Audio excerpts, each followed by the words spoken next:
ప్రశాంత్ వర్మ చెప్పినట్టు హనుమాన్ మూవీ పండగకి రిలీజ్ అయ్యి వెళ్ళిపోయే సినిమా కాదని, పండగ వెళ్ళిపోనే హనుమాన్ మూవీ థియేటర్లో ఆడుతుందని, ఈ సినిమా లాంగ్ రన్ ఉండే సినిమా అని, దీన్ని ప్రజలు బాగా ఆదరిస్తారని ప్రశాంత్ వర్మ అప్పుడు చెప్పిన మాటలు ఇప్పుడు హనుమాన్ మూవీ కలెక్షన్ రూపంలో కనిపిస్తున్నాయి. అయితే హనుమాన్ మూవీ డే 17th రోజు మరో సరికొత్త రికార్డుని క్రియేట్ చేసింది. ఈ చిత్రం తెలుగులో 6.5 crores, హిందీలో 1.75 కోట్లు, మొత్తంగా ఇండియాలో 8.25 కోట్లు వసూలు చేసింది.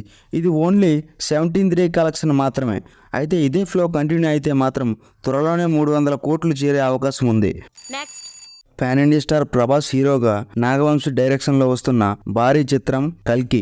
ఈ సినిమా తెలుగు నుంచి మాత్రమే కాకుండా టోటల్ పాన్ ఇండియా సినిమా నుంచి వరల్డ్ స్థాయిలో ఈ సినిమాని ప్రజెంట్ చేస్తున్నారు. అలాగే ఈ సినిమా ప్రమోషన్స్ కూడా హాలీవుడ్ నుండే స్టార్ట్ చేస్తారని, ఈ సినిమా ట్రేజర్ని కూడా పలు హాలీవుడ్ సినిమాల ట్రేజర్ని మొదటిగా ప్లే చేసే హైయెస్ట్ వ్యూవర్షిప్ కలిగిన సూపర్ బౌల్ ఈవెంట్లో కల్కి ట్రేజర్ని అయితే ప్రజెంట్ చేయడానికి ప్రయత్నిస్తున్నారు. ఒకవేళ ఇది కానీ జరిగితే ఇండియా నుండి వెళ్ళిన ఫస్ట్ మూవీగా కల్కి అని చెప్పుకోవచ్చు. Hanuman movie OTT release update వచ్చేసింది. దీని డిజిటల్ రైట్స్ను G5 సొంతం చేసుకుంది. ఇప్పుడు సినిమాలు సాధారణంగా రిలీజ్ అయిన 3 వారాల్లో ఓటీటీలోకి వచ్చేస్తున్నాయి. కానీ ఈ చిత్రానికి మంచి స్పందన ఉండడంతో 55 రోజుల తర్వాత ఓటీటీలో రిలీజ్ చేయనున్నట్లు తెలుస్తుంది. అంటే మార్చి మొదటి వారంలో స్ట్రీమింగ్ కానుంది.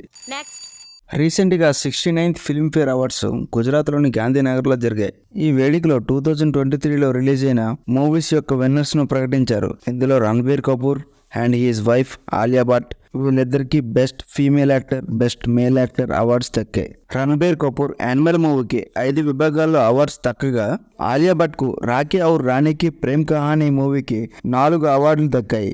అలాగే 12th ఫెయిల్ మూవీకి కూడా 5 విభాగాల్లో అవార్డ్స్ దక్కాయి.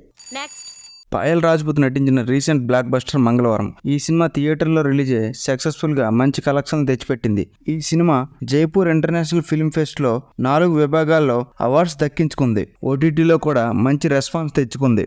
ఈ సినిమాకి మెయిన్ ప్లస్ బ్యాక్గ్రౌండ్ మ్యూజిక్. ఈ సినిమాలో బ్యాక్గ్రౌండ్ మ్యూజిక్ అయితే చాలా బాగుంటుంది.